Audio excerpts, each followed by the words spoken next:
Now, there is a point of contention where some of y'all are going to be like, listen, I know people who are advanced, who are not beginners, who didn't do an overhaul in their life, who train, seemingly well.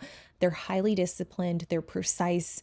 Are these individuals experiencing this kind of recomposition effect where they minimize unnecessary fat gain and build muscle, yet seemingly at lower calories? Maybe. Maybe there are individuals that hormonally they are put in a favorable state where when they are being very cognizant of everything they eat, when they're tracking meticulously, when they're getting a sufficient amount of protein, when their training is 100% dialed in with enough volume, but not too much that they can still recover from it, they hover kind of near maintenance for several months. And there is this question whether or not this person can add a couple pounds of muscle while maybe losing a tiny bit of fat. Now, I don't prescribe to this. I don't think that many people are being as diligent with tracking all of their variables, specifically the training component.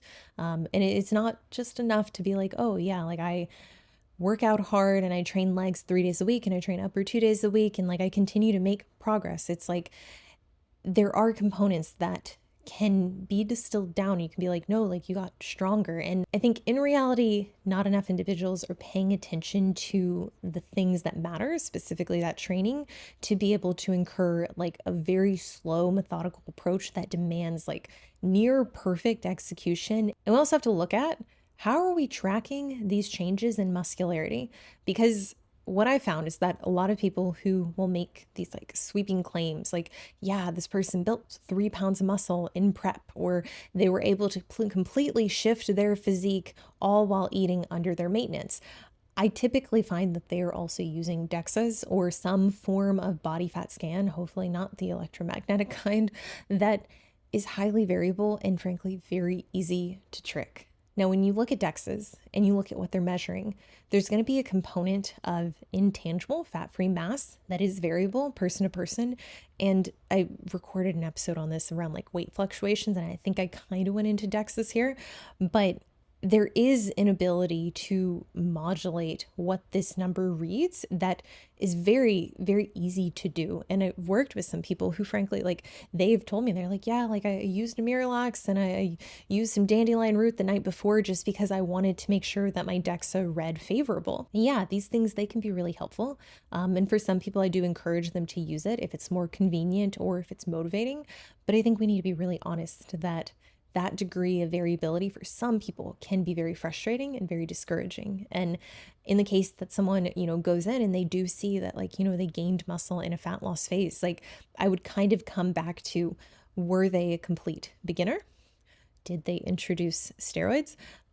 Did that individual do a complete overhaul with their life or their diet? Or did that individual like finally figure out on a training front what they need to do and they started changing their approach to training, making it very intensity oriented? This is something that is highly debated, and it very much is in the coach's interest to tell clients that you can recomp, which is why I kind of dig my heels in here, because I think that there needs to be honest expectations set for clients, especially ones that have high aspirations, including muscularity and fat loss. And yeah, like the easiest thing to do would be like, well, if we build muscle and minimize unnecessary fat gain, sure, that technically counts as a recomp. Why not just market my services that way? We can help you recomp. I feel like globally that is misleading. And frankly, it doesn't take into account the fact that if you are to follow a program like this, if you are to try to go about like a lean bulk or a build that really does minimize unnecessary fat gain, that's probably going to require a level of restriction that some clients might not be able to adhere to. Here's what I believe to be happening.